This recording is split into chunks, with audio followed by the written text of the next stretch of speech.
Hello and welcome to yet another episode of the Spookycast. It's your host, the Patinator, as always. I hope you're enjoying this more personal viewpoint you're getting.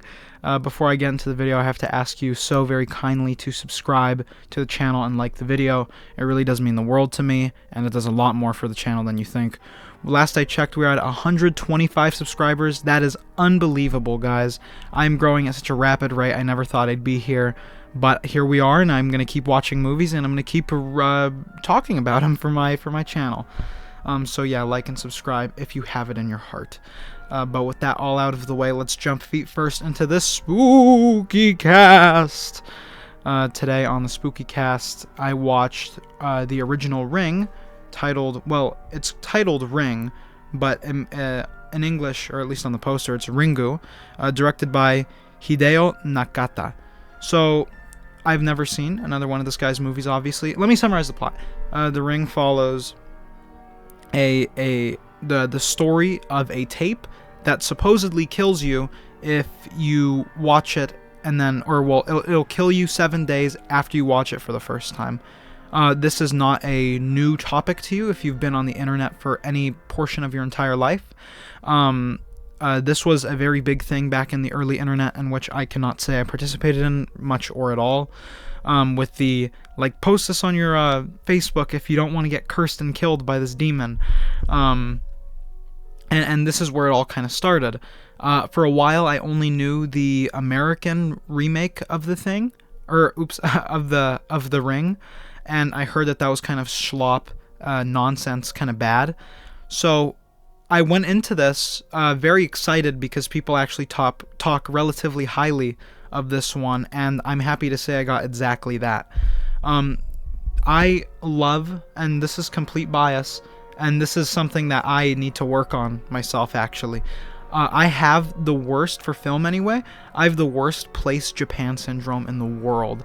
If a movie takes place in Japan, or any Asian country for that matter, whether it's China or India or Japan or Korea, if it takes place in an Asian country, I'm just automatically inherently more likely to enjoy it. And this movie was kind of no different. In a lot of ways, people always say, another one, this is a tangent, but you'll see where I'm going with this.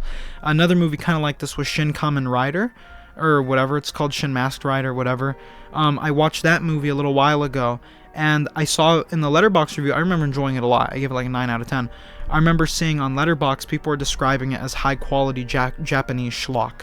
And I was like, wow, there's no way. This movie was, really great.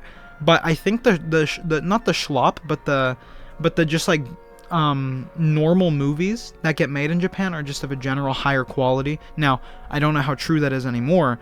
I don't watch a lot of modern Japanese movies, or at least not released within the year, and if it's not a huge hit, then I probably won't watch it. But I got that feeling from this movie, and that's not to say I didn't enjoy it, because I did. I give this movie 7 out of 10.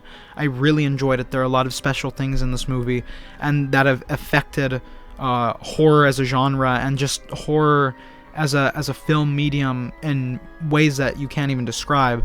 But I was getting that kind of sloppy feeling, not sloppy feeling. I was not getting sloppy during this movie. I was getting that kind of feeling throughout this movie.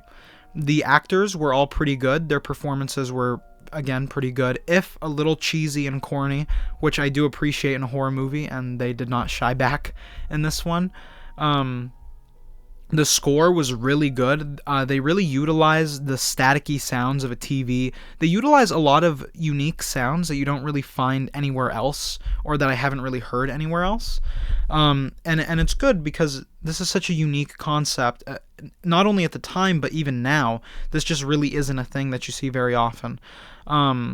And to have all those sound effects and little the TV static and all that crackling, to have it all utilized into the score was a good, unique choice that made the movie feel even more unique than it already was.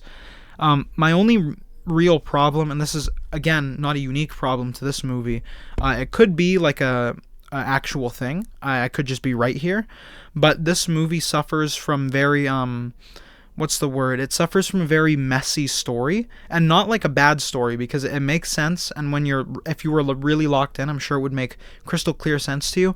But I think it's something about the language barrier. I obviously do not speak Japanese. I only speak the best language in the world, English. So following along with subtitles, and it's really the names. That's what really gets me, guys.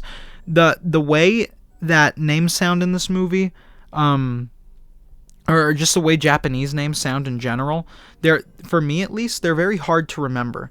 Even like some of my favorite films ever, well, Chungking Express is a bad example, but some of my favorite Asian films ever, like let's say The Night is Short, Walk On Girl. I could not tell you a single name from that movie.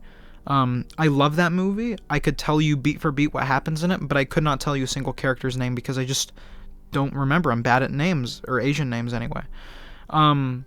Yeah, the score was really good. The story was a little messy, but that's just because I'm American, or because I'm not Japanese, I should say.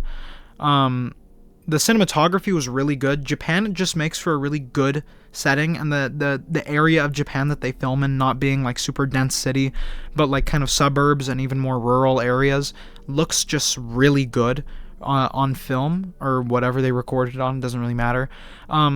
I just, and again, there are so many iconic little things about The Ring that make it so special, and it's hard not to kind of love. But I don't think I have much more to say on the film. It's not very scary, I will say. I was not ever really scared by it, which sort of sucks, but, you know, what are you going to do? Again, I gave it a 7 out of 10. This is a very good movie. If you are watching this in October, which I hope you are, new release, it would definitely not be a bad pick to watch for your nightly or weekly scary movie, because you really notice the ripple effects on the horror genre when you watch this one. But I don't think I have much more to say. I hope you have a wonderful day, and I will see you in the theaters. Bye.